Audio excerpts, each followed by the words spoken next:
Atitude Popular. 10 horas. Olá, bom dia, boa tarde ou boa noite. Começa a partir de agora, na Rádio Atitude Popular, o programa dos movimentos sociais do Ceará. Democracia no ar.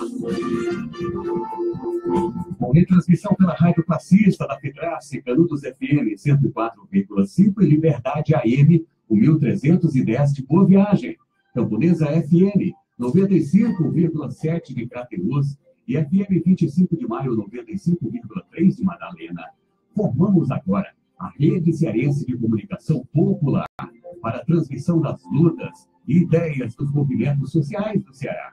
O Democracia no Ar é um programa idealizado pelo Movimento Democracia Participativa e estamos também ao vivo na fanpage Democracia Participativa CE no Facebook.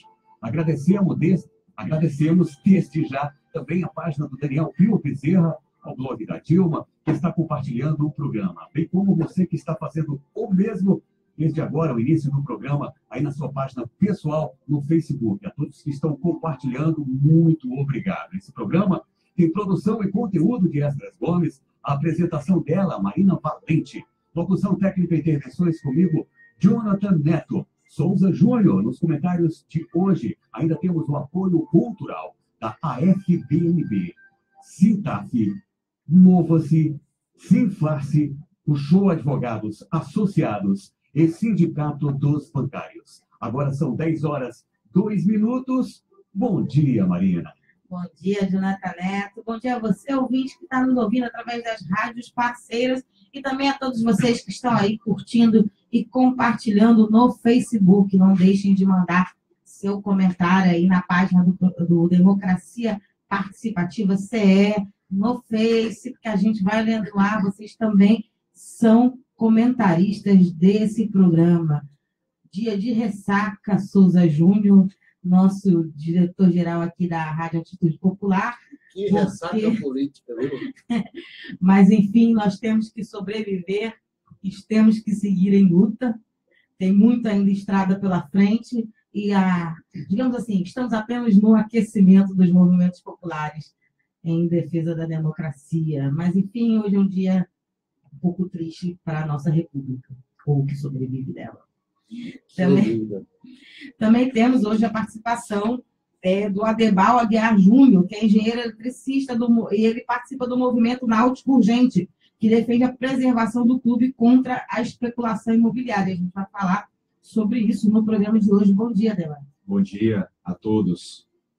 Enfim, então vamos seguindo no nosso giro de notícias. Democracia no ar. Atitude Popular. Giro de notícias.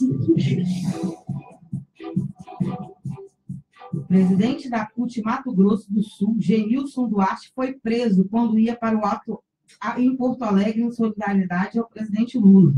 Citado em um processo que não tinha conhecimento, ele passou pela barreira da Polícia Rodoviária Federal próximo a Porto Alegre e teve anunciado a sua prisão.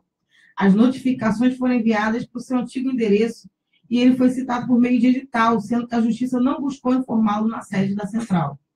A CUT, no Mato Grosso do Sul, avalia como arbitrário o pedido de prisão preventiva de seu presidente unicamente pelo motivo de não ter prestado esclarecimentos em processo judicial que Genilson sequer possuía conhecimento da sua existência. A assessoria jurídica da CUT do Mato Grosso do Sul está produzindo um pedido de revogação da prisão de Genilson Duarte. estão a fim de prender inocente a torta direita nesse país, Souza Júnior. Aliás, Se inverter, né? Os bandidos estão soltos, né? Inclusive, uma série de delatores, né, da Lava Jato, tudo muito bem. Inclusive, donos de helicóptero cheios de cocaína, que estão, pelo visto, continuam passeando por aí de helicóptero. Né? Começando do chefe, né? O chefe maior, que é o nosso golpista MT, né? O MT da lista da Odebrecht, Michel Temer, né? Quer dizer, é o país governado por bandidos que estão soltos e, em nome do combate à corrupção, acredite, né? Estão sendo julgados e condenados inocentes. Então, atitude popular aqui pela liberdade de Genilson Duarte. Vamos à próxima notícia. Notícias. A defesa do ex-presidente Luiz Inácio Lula da Silva vai recorrer da decisão da 8ª turma do Tribunal Regional Federal da 4ª Região, que confirmou a condenação dele e aumentou apenas de 9 anos e 6 meses para 12 anos e 1 mês de prisão pelos crimes de corrupção passiva e lavagem de dinheiro. Zanin informou que os advogados ainda vão aguardar a publicação da decisão para avaliar o melhor meio para impugnar a sentença.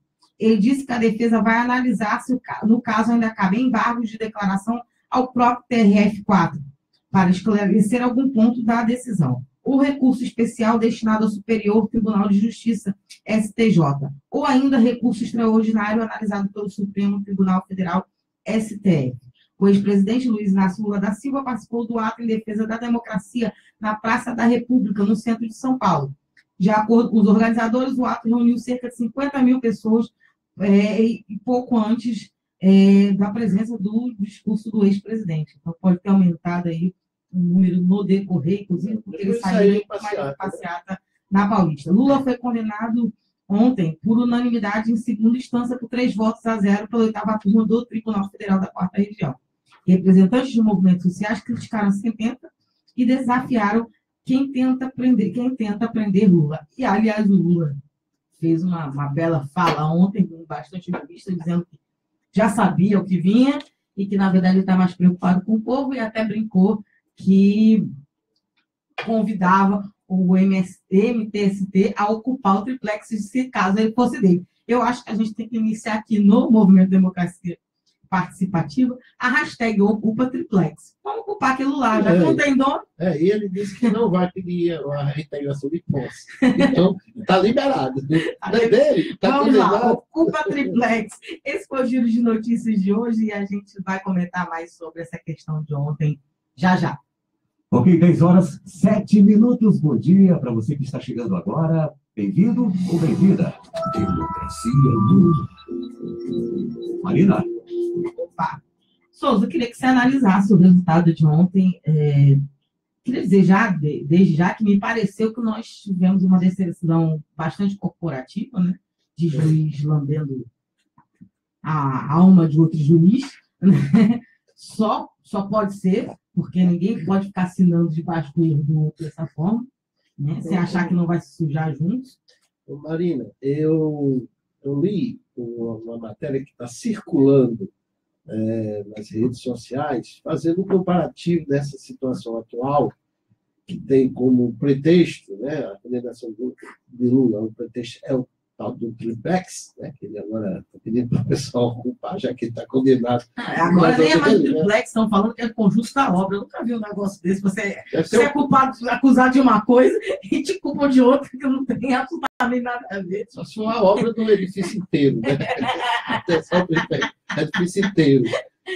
Então, por conta disso, essa matéria ela relata os acontecimentos que antecederam o golpe de 64. Na época, as coincidências, vamos dizer assim, são bem interessantes. Porque, na época, o Juscelino Kubitschek, construtor de Brasília, né? Era o favorito nas pesquisas quando houve o golpe de 64, né, militar. Na época, essa matéria diz que ele estava com 43,5%. Era imbatível, tal como o Lula hoje.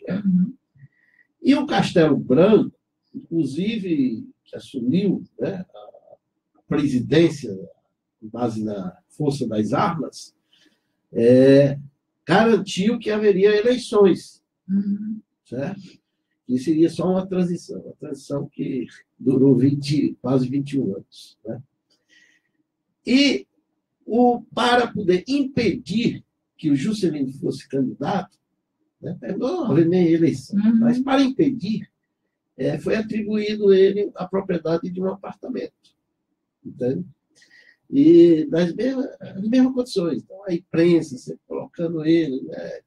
Tinha os coxinhos da época, chamando ele de ladrão, toda aquela parafernália idêntica ao que está acontecendo hoje no Brasil. Os golpistas de hoje não são nem criativos, né? Pois é. Então, nem essa qualidade os caras conseguem ter. Só tem uma diferença, Maria, que eu queria ressaltar. Na época, a direção política, que principalmente era exercida pelo PCB, orientou o povo a ter calma, os movimentos sociais a não reagir ao golpe, porque os próprios militares legalistas iriam fazer retroceder aquele golpe. Hoje o golpe é jurídico, midiático também, né? E parlamentar, porque temos um Congresso aí corrupto. E hoje nós estamos diante de uma encruzilhada. Ou a gente segue tipo aquela orientação na época de acreditar que as forças do poder reverterão a ilegalidade, do golpe de 64, ou a gente parte, e fazendo um paralelo, hoje há alguns que dizem, não, vamos recorrer e tal, porque a própria justiça, lá pelo STF, STJ, seja o que for, vai reverter e vai garantir. Se a gente apostar nesse caminho, como aqueles que apostaram em 64, que os próprios militares reverteram o golpe, a gente vai passar, talvez, mais 20 anos, sei lá quantos, de uma ditadura judicial. Porque a minha avaliação é que, mais do que condenar o Lula, a justiça ontem se condenou como uma injustiça, como uma falta de legalidade. E como um clube de colegas. Então, a gente não tem por que respeitar essa decisão. Ou o povo parte para a rebeldia, entende? Inclusive, manter a candidatura do Lula, como está correto manter, se eleger, se impedir a posse, a gente monta um governo paralelo. Ou seja, não tem que respeitar essa justiça e essas leis, entende? Injustas que estão impondo a gente. Entende? É assim que nós estamos, a partir de hoje ou de ontem, iniciando um processo, eu acredito, de desobediência civil. Alemão, gostaria de fazer um comentário sobre ontem, como é que você recebeu o julgamento, você acompanhou? É um prazer imenso, Marina, estar aqui com vocês, compartilhando da possibilidade de nos comunicarmos e, ao mesmo tempo, alinharmos as posições. E, dentro desse contexto, até também fazendo uma distinção, nós fazemos parte de um movimento social, que é o Movimento Náutico Urgente, onde existe uma tendência, que é o Náutico Urgente.eco, que tem uma posição muito clara a respeito do que aconteceu ontem. E essa tendência, inclusive, é que se debruça em caráter mais técnico do ponto de vista das ações judiciais. E tivemos a oportunidade de acompanhar o voto do relator. Não acompanhamos os demais votos por outras questões, mas o voto do relator foi muito bem, digamos assim, avaliado. O que acontece é que houve uma decisão, a princípio, com alguma fundamentação, como preconiza a legislação, que já se impõe para quem prolata qualquer sentença as razões pelas quais ela foi prolatada, mas a tese empregada ela é absolutamente, digamos assim, do ponto de vista do direito penal, inadequada. O direito penal ele tem uma característica muito interessante, que ele obriga a estrita observância do que está disposto em lei. Não há possibilidades de você fazer, digamos assim, grandes extrapolações ou interpretações muito compreensivas. Como o direito tributário também, né? Como o próprio direito tributário. Ele trabalha... Só que no caso do direito penal, nós temos uma situação muito mais crítica, que é a questão especificamente da liberdade individual e de outras sanções que o Estado impõe a direitos fundamentais da pessoa como forma de criar uma penalidade contra algo que não é de interesse da sociedade.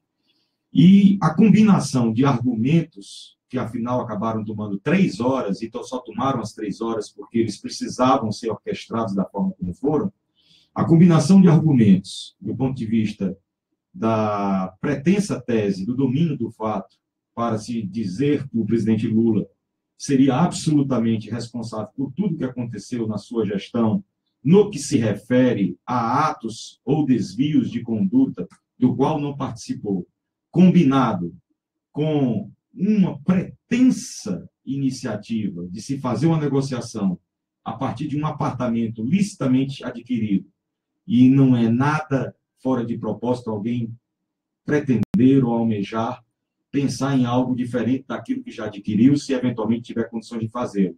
E depois, tendo desistido de forma adequada, no tempo certo, até porque não haveria essa possibilidade, você alegar que haveria da parte da presidência, do presidente da República, já naquela época não mais presidente, um ato no sentido de estar adquirindo um imóvel sem ter tido a devida contraparte da sua aquisição. Então, o que nós tivemos foi uma decisão judicial fundamentada, mas absolutamente sem respaldo do ponto de vista de uma análise mais profunda. E os recursos, eles precisarão ser feitos nas instâncias adequadas, tanto o recurso especial junto ao STJ, quando ferir leis federais, e principalmente contra o STF, principalmente porque nós estamos falando de liberdades individuais que estão contempladas na Constituição Cidadã, e nada mais justo do que levar uma decisão estapafúrdia dessa à apreciação do maior nível de hierarquia do nosso judiciário. É impressionante essa visão de que o gestor está dando contínuo, né, nas decisões do país, né, essa não vai por aí. De que você, sendo gestor, você é obrigado a saber exatamente o que uma pessoa que você nomeou, que não está trabalhando nem no mesmo ambiente físico que você está fazendo, né? Você avalia, a pessoa não tinha nenhum histórico de corrupção, de envolvimento, você confia naquela pessoa. É a mesma coisa que se eu fosse contratar um indivíduo para fazer um trabalho para mim, né, e ele fizesse alguma coisa errada a meu serviço, né, e eu fosse responsável pelo crime que a pessoa cometeu. Então, você imagina um presidente que precisa nomear pessoas para o sistema funcionar, né, e essa pessoa eventualmente possa cometer um delito, e você ser responsável pelo delito que essa pessoa cometeu. Ninguém mais nomeia ninguém nesse país, porque não vai dar para ser presidente desse jeito, né? Imagine que são milhares de servidores, né? Exatamente. Que decorrem da nomeação, porque você nomeia o ministro, né, tem seus cargos de confiança e por aí vai ramificando, né? Então, milhares de cargos de confiança, entende? Aí o presidente da República põe no domínio do fato, que é a teoria que foi aplicada na AP 470, que o Aderbal corretamente aqui citou, que foi, na verdade, o fundamento. Uhum. Né? Como não tinha prova para material e que o triplex era dele, então o juiz, né, o triplex virou um puxadinho, teve que recorrer a essa teoria do domínio do fato para poder imputar a culpabilidade ao presidente Lula.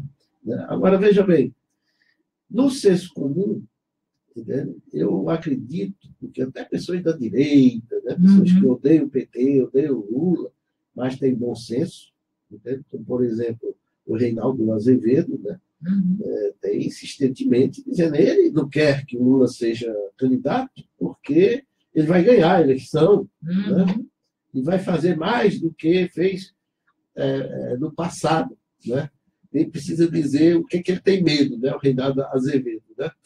Mas ele diz que eu não posso aceitar, não me venham dizer que esse processo está correto, porque ele é falso desde o início. Né? Começa pela competência, que a jurisdição, que o Sérgio Moro é incompetente para julgar essa ação contra o Lula. E eu queria que só que a gente analisasse outros aspectos sobre o dia de ontem, que eu percebi uma quantidade enorme de matérias de caráter econômico sendo lançadas na véspera, né, avaliando o gosto à vontade dos investidores, né, e ontem um acompanhamento constante da reação da Bolsa, né, chegando até se mostrar na televisão o índice Bovespa. E aí a gente estava conversando, inclusive, conversando aqui com o produtor, a gente segue um alerta, né, de que as pessoas acham que não é com elas, mas fica muito claro de que existe uma pressão do mercado para essa condenação, que não confia, talvez, em completar o processo de privatização que o Temer tem estruturado nessa ponte do passado dele, que envolve, inclusive, a Eletrobras, né?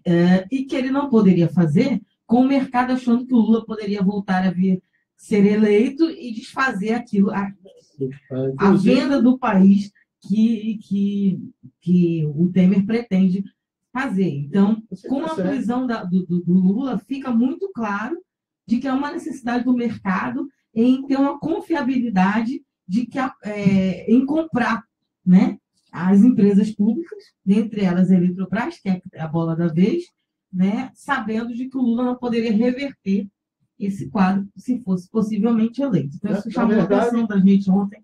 Na verdade, Marina, não é nem Lula, mas ele já anunciou que, sendo eleito, vai levar para discussão com o povo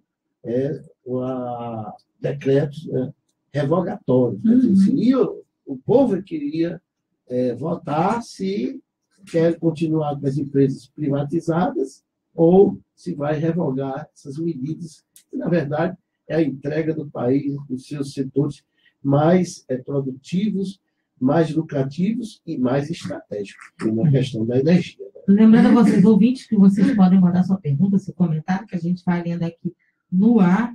A outra questão que eu queria comentar sobre o isolamento de ontem foi o comportamento da imprensa, mais especificamente a imprensa cearense, porque o jornal Povo Online fez a façanha, né, que eu gostaria de dizer que, para mim, que sou jornalista diplomada, que gosto de cumprir meu código de ética, chegou a embrulhar o estômago e sentir vergonha, fazer eu sentir vergonha na minha profissão. O que, aliás, ultimamente anda sendo bastante comum esse sentimento.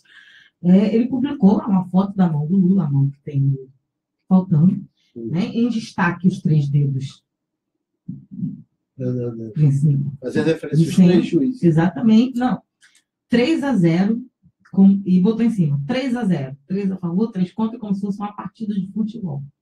E aí a gente quer dizer que o Jornal Povo, embora queira muito ser um jornal paulista colar, ele ainda não aprendeu que ele não está em São Paulo.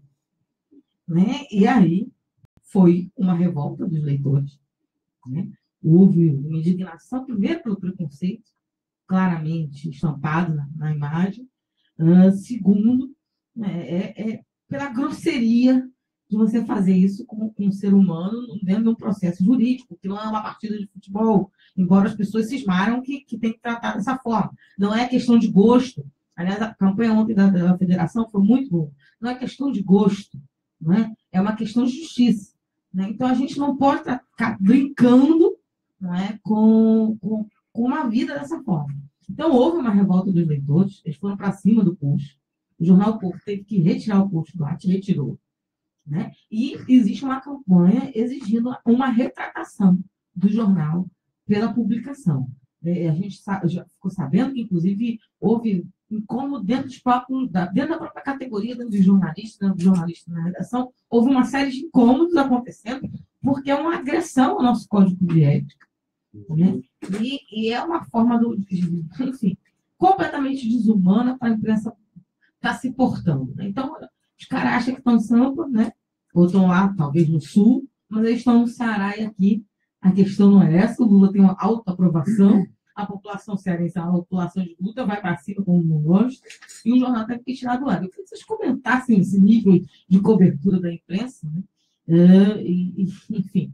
E também essa força que o povo consegue, que a população consegue. Aliás, um destaque bacana do estado do Ceará, teve ato em Juazeiro do Norte, o ato de Sobral foi grande, foi bonito de ver, as fotos são muito bonitas de ver. Então, houve do povo nordestino, do povo cearense, uma reação muito importante no dia de ontem.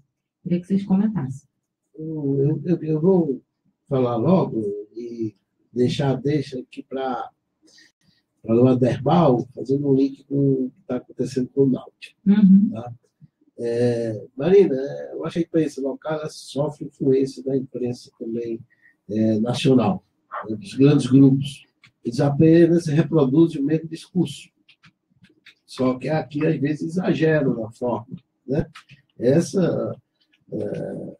Esse post que colocou, na verdade, é uma agressão desumana, né? Porque utiliza-se de um defeito físico que não é de nascença.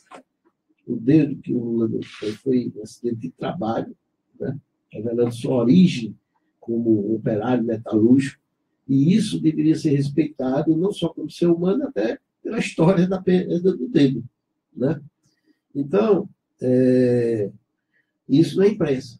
Na verdade, isso não é imprensa. E o Jornal O Povo tem se caracterizado, de vez em quando, com isso aí, e o Diário Nordeste pior ainda, né? Recentemente tentou entrevistar fascista, né? Dar voz a neonazista que agrediu gente na Praça da Gentilândia. O povo anda realmente muito mal de roda. Pois é. Agora, falando um pouco sobre os autos, está acontecendo uma situação que tem uma semelhança com o Brasil, com o que estamos vivendo, uma situação política. A gente está caminhando, estamos vivendo um tempo em que não podemos acreditar na justiça. Por mais que a nossa causa seja justa, mas a interferência do poder econômico, do poder político, nas decisões judiciais está virando uma coisa, vamos dizer assim, como se fosse normal, né? Como se fosse normal. Antigamente, eu acho que nenhum juiz hoje tem coragem de afirmar essa frase, que é uma espécie de máxima do magistrado. É que juiz só se pronuncia nos autos. Ora, a partir do STF, o que a gente vê os juízes dando entrevistas, né, em redes nacionais, dando opinião, inclusive sobre matérias que eles vão julgar. Opinião política. O caso do Lula, o presidente do TRF4, né, o tribunal que acabou de condenar, afirmou, sem nem ler a sentença do Sérgio Moro, né, que ela era irretocável. O que era isso? A opinião do... Ele já sinalizou o que vinha. A chefe de gabinete dele usou a sua página pessoal do Facebook para pedir a prisão do Lula. O que ele fez? Ele defendeu a chefe de gabinete. Ou seja, já estava tudo armado. A Band chegou a anunciar, antes da hora, o 3-0. Aliás, no início da leitura do voto do Renato. A matéria já estava pronta, e soltaram antes do tempo. Entendeu? Então, já estava tudo armado. Como acreditar nisso aí? Como acreditar, eu entro na questão do Náutico, né? Teve um tombamento, o Ademar vai explicar isso melhor. Depois do nosso a nível municipal, vou só abrir aqui, e depois do break ele vai falar, sobre isso. E eu estou vendo que para preservar o Náutico, para preservar a liberdade, a democracia, só o povo da rua. Esse agente, né, é o que está faltando para modificar isso aí. Tem que acreditar nos poucos poderes que estão no nosso país, a vida vai ficar sempre bem pior. Então, depois do nosso break, nós vamos falar justamente sobre a questão da especulação imobiliária que acontece em Fortaleza, que avança sobre o Náutico. Para aqueles que nos acompanham de outro estado, o Náutico é um prédio, um clube de Fortaleza, que é um prédio histórico, é um prédio tradicional, a gente já vai descobrir um pouquinho mais sobre ele, mas já, depois do nosso break, então não deixem de curtir, comentar e compartilhar, que a gente lê os comentários aqui no ar. Democracia no ar. 10h29. Bem, você que está ouvindo, conferindo o programa Democracia no Ar, bem-vindo, bem-vinda. Já estava um tempão por aí. Fique à vontade, tá? Esse espaço é feito para você, que é o espaço dos movimentos sociais do Ceará. Nós temos o apoio cultural da AFBNB, Mova-se, Sintaf, Sinfarce, o Show Advogados Associados e Sindicato dos Bancários. Estamos ao vivo nas emissoras Atitude Popular, Rádio Classista, Liberdade AM de Boa Viagem, Camponesa FM de Crateús e 25 de Maio FM de Madalena. Logo mais, a Canudos FM de Boa Viagem vai reprisar esse programa para você na íntegra. Estamos também ao vivo na página Democracia Participativa CE, aí no Facebook, na página do Daniel Pio Bezerra, o blog da Dilma e outras páginas pessoais que estão compartilhando o programa Democracia no Ar. A todos, a todas, muito obrigado. O programa Democracia no Ar é uma realização do movimento Democracia Participativa. Agora são 10 horas e 30 minutos. Foi rapidinho, não foi? Então, espera mais 10 segundinhos e a gente volta com a segunda parte do programa Democracia no Ar. Vamos negociar. 5 segundos. Atitude Popular. Sua rádio com atitude. Agora sim. Marina Valente, segunda parte do programa Democracia no Ar. Foi rápido. Olá! Estamos de volta. O break rapidinho hoje. A gente está aqui conversando com o Aderval, que é do movimento de preservação, que busca a preservação do Náutico, que é um clube aqui de Fortaleza, que é um clube histórico, um clube que passou pela memória de grande parte da população. Eu queria que você falasse um pouquinho sobre o Náutico, sobre a história do Náutico, sobre a estrutura do Náutico, para a gente conhecer ele, antes da gente tentar entender o que está acontecendo com o clube. Excelente, Marina. Bom, o Clube Náutico Atlético Cearense foi fundado em 1929 por iniciativa de alguns comerciários e comerciantes da cidade de Fortaleza.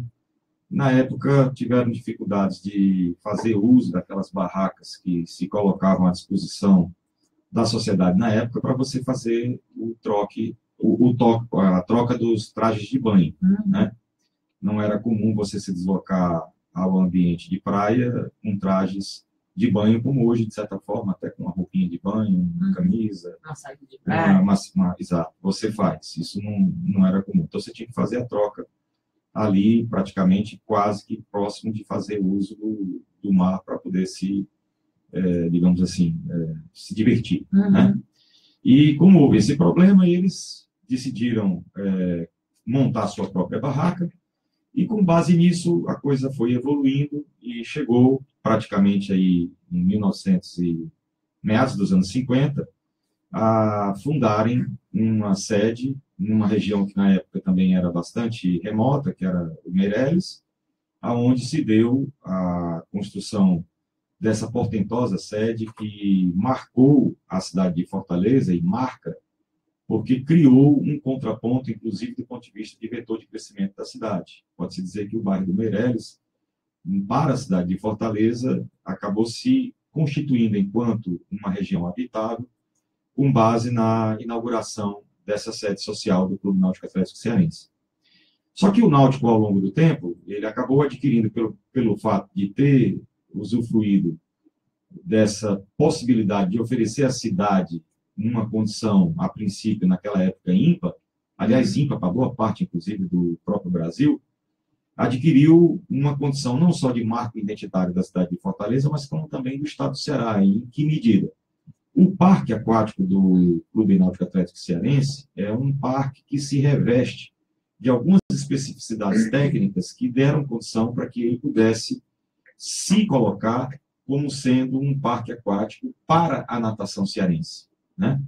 Ao ponto, por exemplo, de nós termos a Federação Cearense de Natação, ao ser fundada, baseada dentro do próprio clube, porque na época a natação do estado do Ceará se confundia com a infraestrutura que o Clube Náutico oferecia aos seus nadadores. Hoje, a Confederação Cearense de Desportos Náuticos ainda se mantém dentro da sede do próprio Clube Náutico, mantendo a tradição, embora a gente hoje tenha uma outra piscina olímpica, a segunda, mas muito depois, nós estamos falando de meados dos anos 50, e nós só vamos ter piscinas olímpicas no estado do Ceará, através do Centro de Formação Olímpica, CFO, que foi construído numa tentativa de estimular os esportes olímpicos nessa fase de Olimpíadas em que o Brasil acabou sediando há poucos anos atrás, né? O CFO fica ali do lado do Estádio do Castelão, e lá, de fato, também nós temos piscinas olímpicas. Mas nós não temos mais piscinas olímpicas no estado do Ceará que não seja a piscina do Náutico Atlético Cearense. Eu, pelo menos, eu nem cearense sou de origem, né, mas já tenho memórias com o Náutico. Já comemorei aniversário no Náutico, né, reservando um espaço lá com uma feijoada uma feijoada grande, com presença de várias pessoas do movimento sindical, e inclusive alguns deputados que são colegas e amigos, e foi um dia uma tarde muito agradável, com jeito a um clima de carnaval, né? Que eu sou de fevereiro. E foi um momento gostoso, e eu me lembro de outros tantos momentos. O deputado Clópis, vez ou outra, faz os seus lançamentos de prestação de conta, de campanha, faz eventos no Náutico, que a gente vai, é sempre muito tranquilo, é um espaço realmente muito agradável, porque ele é bastante aberto, é uma estrutura física que é diferenciada, né? Porque normalmente os clubes são muito fechados, né? E o Náutico ele tem uma estrutura toda aberta praticamente, né? A estrutura física dele é aberta. Queria que você falasse um pouco sobre essa questão da memória emocional do povo, né? Em relação ao clube. Você tem alguma memória sua? Com certeza. Apesar de eu também não ser cearense, mas estou morando desde 78, e de lá para cá eu tenho frequentado o Náutico, né? Recentemente eu não sabia que a feijoada era tão gostosa, quase todo sábado eu estou indo lá. O Náutico, inclusive, realiza o Carnaval da Saudade, né? Que é um evento tradicional todo ano, né? Antes do Carnaval, né? Uma semana antes. E a nossa preocupação é que, com certeza, não sou eu, não sou você, mas milhares de pessoas que frequentem, mesmo aquelas que não frequentam, mas pela beleza que o clube ostenta ali, diferenciando daqueles arranha-céus, aqueles prédios, né, que dominam o Meireles hoje. Então, ele é um ícone na região, é um ícone para a cidade de Fortaleza, e eu acredito que as pessoas querem preservar o clube, né? Não só os seus sócios, mas todos aqueles que frequentam e aqueles que admiram o clube. Antes que ele se torne apenas uma saudade na memória, né? Não só a gente veja o Carnaval da Saudade, mas o próprio clube que promove o Carnaval, né? Seria, vamos dizer, uma perda, vamos dizer assim, histórica, caso a especulação vença essa batalha, que é mais uma luta. E eu penso que todos aqueles que amam a cidade de Fortaleza e seus monumentos históricos, né, devem se juntar com o movimento náutico urgente para preservar essa entidade, esse clube tão importante para a nossa cultura e para a nossa memória. E até para a nossa paisagem, né? Arquitetônica ali no Náutico. Beleza, assim, a gente para ver, né, ele se diferencia do resto, né? E tem uma história ali por trás. Foi fundado em 1929, já vai muito tempo, né? Daqui a pouco faz uns 100 anos. É um patrimônio histórico da cidade. E uma coisa que eu queria que você falasse, porque às vezes a gente fala de clube, parece uma coisa, às vezes, muito de elite, né? Mas eu tenho uma percepção de que o Náutico, de certa forma, ele mexe com o acesso dele. Primeiro porque ele faz essas atividades que são abertas, além de reunir, às vezes, uma pessoal da elite mais antiga, né? Tem muitos senhores de idade que vão, que frequentam. Eu queria que você falasse um pouco sobre como as pessoas se associam ao clube, né? Como é que elas podem interagir com ele, né? Como é que essa questão de usufruir desse espaço que é o Náutico, né? Enfim. E até quem tiver interesse, se associar ao clube, como é que faz para fazer isso? Positivo.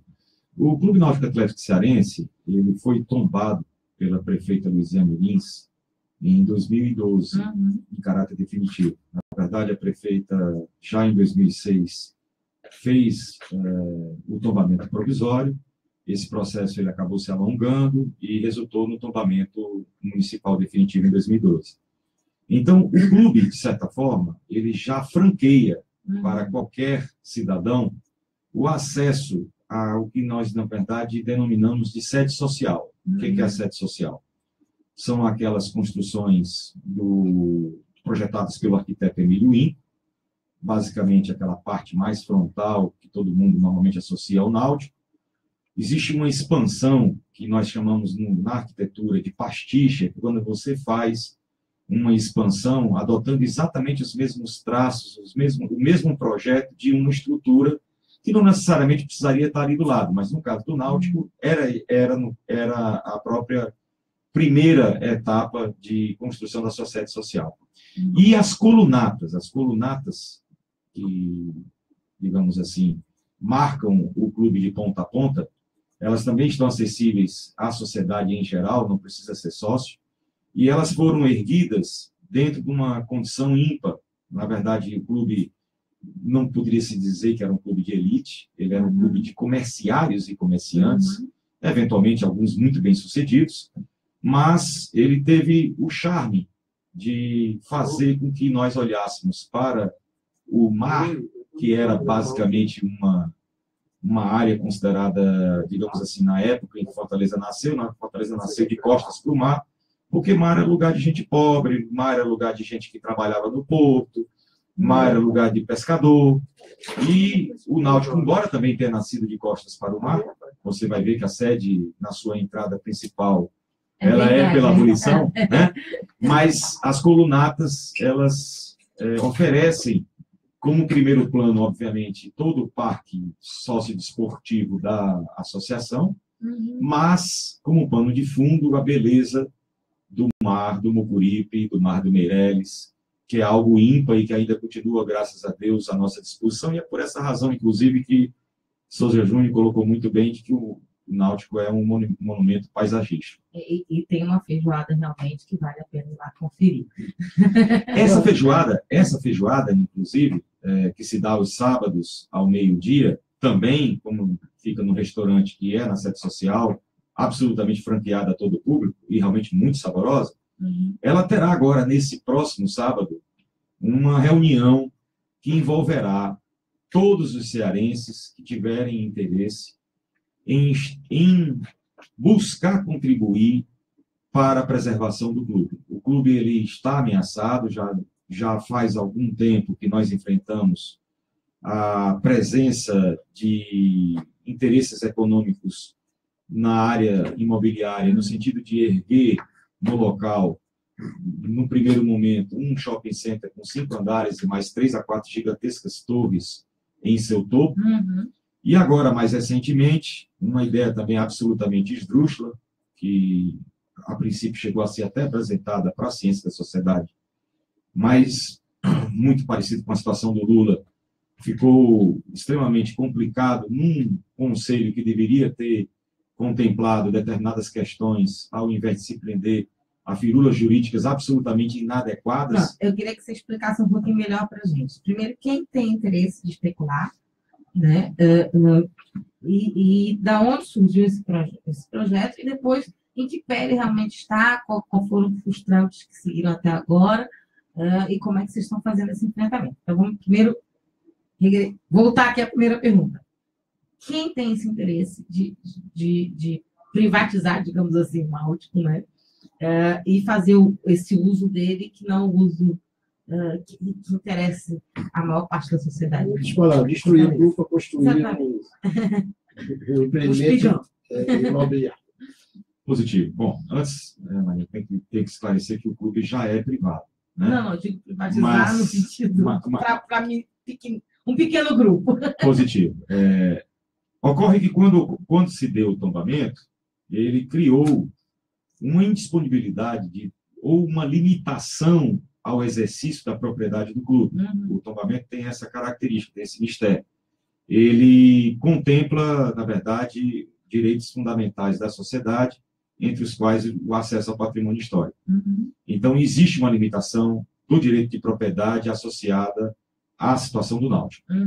Ocorre que nós tínhamos, né, na verdade, nos idos de 2012, 2013, nós já tínhamos um interesse muito grande da especulação imobiliária, no sentido de ocupar provavelmente a faixa de terreno que seria mais valiosa no estado do Ceará, se porventura lá não estivesse o Náutico. Né? Uma coisa é você olhar aquela faixa de terreno nua e observá-la como uma possibilidade de erguer algum empreendimento qualquer, seja ele comercial, seja ele residencial, ou olhá-lo na condição em que ele de fato se encontra, com um clube tombado, dentro de uma história de construção da cidade, do bairro do Meireles, e de uma certa relevância do ponto de vista afetivo para toda a sociedade. Então, nesse contexto, nós estamos falando de um terreno que, analisando aquela época, girava em torno de 250 milhões de reais, houve uma intenção por parte da atual diretoria, em conjunto, a atual diretoria, porque naquela época ainda eram os mesmos mandatários da atual diretoria. Então, nós estamos falando da mesma diretoria. Em conjunto com 4 empreendedores, que eu vou fazer questão de nominá-los, porque se trata absolutamente apenas de uma mera notícia, nós estamos falando do grupo Linhares, através de seu braço construtivo Base Engenharia, do grupo da família Otacílio Borges, através de sua empreiteira PB Construções, do grupo Bichucha, que controla todos os McDonald's aqui no estado do Ceará, por intermédio de uma master franquia. Qualquer McDonald's aqui no estado do Ceará, necessariamente, além de fazer parte do grupo do Ray Kroc, que foi quem eventualmente controlou a rede McDonald's mundial em detrimento dos irmãos McDonald's, que foram prejudicados nesse processo. O grupo Bichucha, ele tem também um braço de incorporação, que é a Bichucha Incorporação e Construção. E a BR Trends, do arquiteto Luiz Deusdará, envolvido aí em algumas obras, agora mais recentemente com algum sucesso, junto a construtoras mais tradicionais da cidade. Né? Bom, esse grupo, esse consórcio, que não chegou a se constituir, enfrentou o que nós podemos chamar de associados mais ligados aos fundadores da agremiação, e cidadãos cearenses e fortalezenses que se juntaram a nós para impedir essa absurda iniciativa de, no lugar das instalações clubísticas e tombadas, termos um shopping center com 5 andares e algo em torno de 3 a 4 torres no seu topo. Souza, eu queria que você comentasse um pouco. A especulação imobiliária, ela é sempre muito nojenta, não podemos dizer assim. É claro que a beira-mar é até interessante a gente perceber que a praia, em outros tempos, era um lugar, né, que não interessava absolutamente nada, mas que hoje ela vale a preço de ouro e virou um objeto de luxo, um apartamento na beira-mar. Ela vira uma disputa com uma senha tão grande que as empresas não se preocupam nem ao menos com a sua imagem para disputar aquele espaço de terra, né? Com tantos espaços ainda disponíveis na cidade para você fazer negócios, e fazer prédios, e fazer... Eu queria que você comentasse um pouco isso, porque isso é a cara da senha do capital, né? Eu quero comentar, lembra aqui um trecho do manifesto que foi lançado pelo movimento Náutico Urgente, inclusive convocando a população e os sócios, principalmente, para sábado, né, às 10h30, se concentrar lá no Salão Nobre do Náutico para discutir medidas, né, que estão sendo tomadas para a preservação do clube. Isso. E nesse manifesto, aqui é citado, reproduzido, na verdade, uma frase da professora de Direito da UFC, que já foi presidente do IFAM Ceará, Giovana Cartacho. Ela diz o seguinte, exatamente se referindo a esses especuladores, né? São aqueles que perderam o encantamento do olhar e só veem a cidade como especulação. Quer dizer, em outras palavras, o que ela quer dizer com isso? É que essas pessoas se desumanizaram, né? Só vê o lucro. Cada pedaço de chão, não importa o que ele representa, e aí eu estou me referindo não só ao Náutico, né, mas a todos os empreendimentos históricos que têm um passado, que tem uma memória, tem uma história por trás. Além do... Não é só história do Náutico, ele fornece lazer. Quanto prédio histórico aqui não vai para o chão da noite para o dia? Às vezes eles derrubam para se preocupar com a questão jurídica no dia seguinte. Estão nem aí.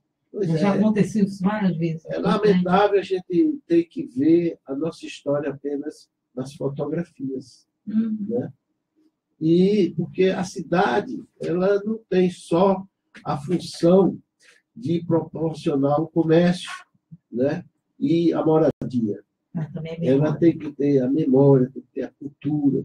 E um empreendimento, um equipamento como o náutico, que retrata uma construção de uma época, uma determinada arquitetura, e não só isso, né? Como diz aqui a professora, ela cita, na verdade, o manifesto cita, né, que o náutico é um empreendimento histórico, não estou aqui localizando, mas ela fala que é um empreendimento histórico, cultural, paisagístico, né? Quer dizer, não é só uma construção, né? Até por trás daquela construção toda uma história, ela serve, é um equipamento belo, e ela proporciona o lazer, inclusive, não só o lazer, o esporte, né? Aliás, tem gente que diz que é o principal parque aquático. Fica o recado, né, Souza Júnior, para o nosso secretário de Cultura, né, e para a Secretaria também de Esporte se posicionar em defesa do náutico. Eu diria que todas as instituições, o CREA, que inclusive foi a favor do tombamento estadual, né, elas têm responsabilidade com isso. Exatamente. E esse é o momento, porque depois senão a gente vai apenas lamentar. Vai apenas ver o náutico como uma fotografia. A gente vê grandes empreendimentos que foram ao chão e hoje tem um prédio que apenas serve de comércio. Chega de apagar a memória do nosso povo. Ademar, eu queria que você falasse como é que está a questão jurídica dessa disputa, digamos assim, em defesa do náutico, e como é que o movimento está caminhando, como é que está as questões, quais posições que vocês têm tomado para tentar reagir, né? Além da feijoada, eu queria que você falasse um pouquinho como é que está tudo isso. Eu localizei aqui, antes do Aderval falar, é o que diz o manifesto, reproduzindo as palavras da Giovana Cartacho. O náutico, mais que um valor de uso atual, porque está em plena atividade, não é isso? Abriga valores afetivos, arquitetônicos, históricos, culturais e paisagistas. Esse artigo ela publicou na edição do jornal O Povo, do dia 16 de 1 deste ano, e foi reproduzido aqui corretamente pelo movimento Náutico Urgente, que, repetimos, está convocando a população, as pessoas que defendem o náutico, e principalmente seus sócios, para uma plenária que vai se realizar às 10h30 neste sábado, dia 27, lá no Salão do Monte. Não, por favor, puder explicar como é que está a situação. Dando continuidade até no que o próprio Júnior comentou, é muito importante que a gente entenda que essa reunião do dia 27 seria, no caso, no Salão Social do Náutico, onde, na verdade, você vai depois ter condições de degustar a feijoada, né? Você terá a oportunidade de entender melhor, com detalhes, todo o cenário que envolve a proteção do clube, do ponto de vista tanto jurídico como administrativo, como também haveria uma iniciativa no sentido de se organizar uma equipe que, logicamente, como associados, buscaria o controle do clube, já que as eleições para o próximo biênio se dará no mês de fevereiro, por determinação estatutária, ou seja, logo agora, do conselho, esse né? mês que vem. Exato. O que seria a possibilidade que nós teríamos, em sendo bem-sucedidos, Souza, contando com o apoio da sociedade de Fortaleza, buscar reposicionar o náutico numa condição diferente dessa, de apenas um mero instrumento para a viabilização do empreendimento imobiliário.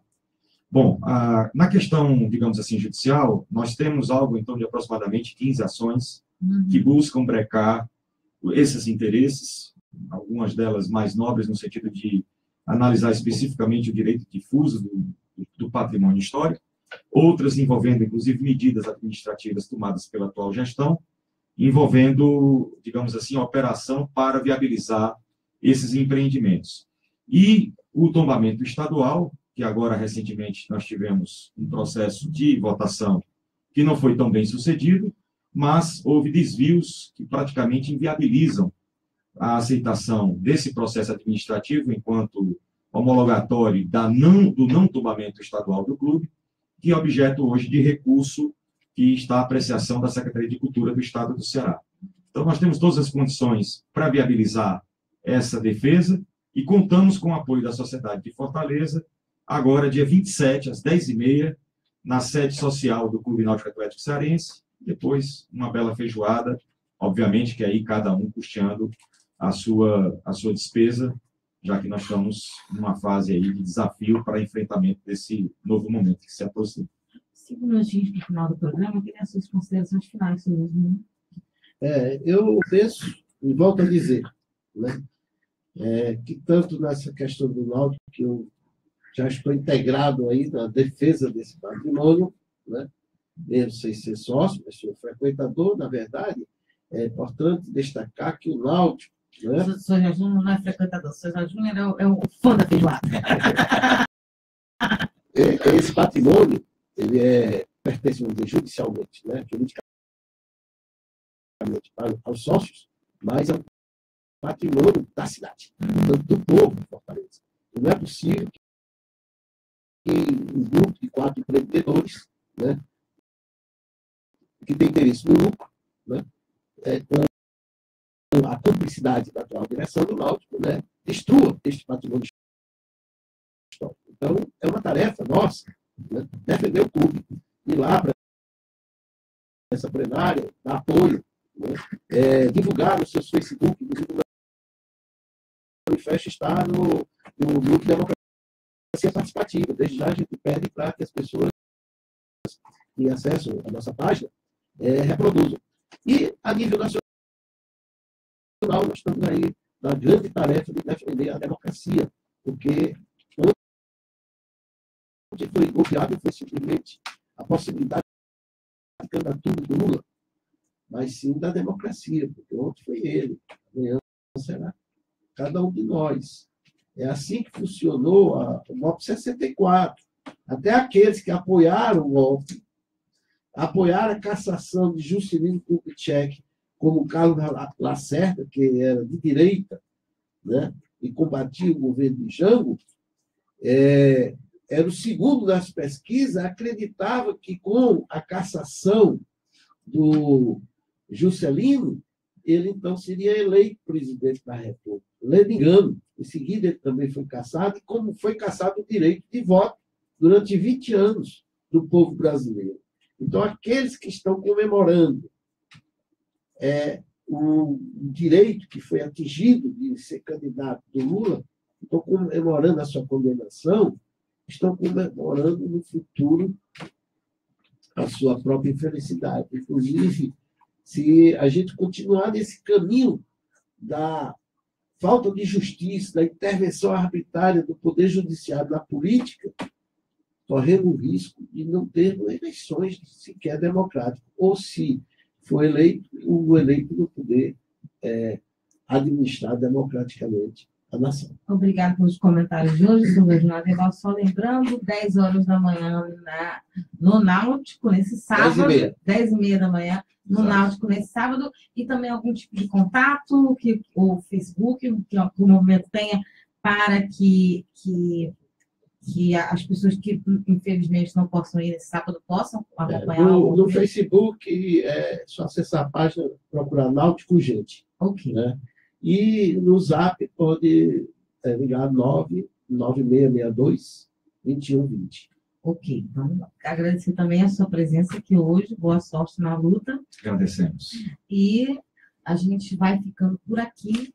Amanhã tem mais, apareceu um comentário agora aqui no final do programa, que foi a Edna Maria Teixeira, dizendo bom dia, parabéns aos debatedores de hoje. Obrigada, Edna, pela sua contribuição no programa. E é com você, Jonathan Neto. 11 horas em ponto, acabamos de conferir ou ver o programa Democracia no Ar, que é um programa dos movimentos sociais do Ceará. Temos o apoio cultural da AFBNB, Sintaf, Sinfarce, Mova-se, o Show Advogados Associados e Sindicato dos Bancários. Apresentação dela, Marina Valente, produção dele, Esdras Gomes, locução e técnica minha, Jonathan Neto. Comentários de hoje com Souza Júnior. Agradecemos as nossas parceiras, a Rádio Classista, Canudos FM, Liberdade AM, Camponense FM, 25 de Maio FM, ainda o blog da Dilma, ao Daniel Pio Bezerra, páginas aí no Facebook. E a você também, né, que compartilhou aí na sua página pessoal no Facebook, que compartilhou, fez reverberar e com certeza fará reverberar mais ainda esse programa Democracia no Ar. Sendo assim, amanhã, 10 horas da manhã, novo encontro. Bom, marcado então? Então, a todos, a todas, bom dia, boa tarde, boa noite, e a gente se fala. Até lá. Democracia no ar. Atitude popular. Sua rádio com atitude. Se você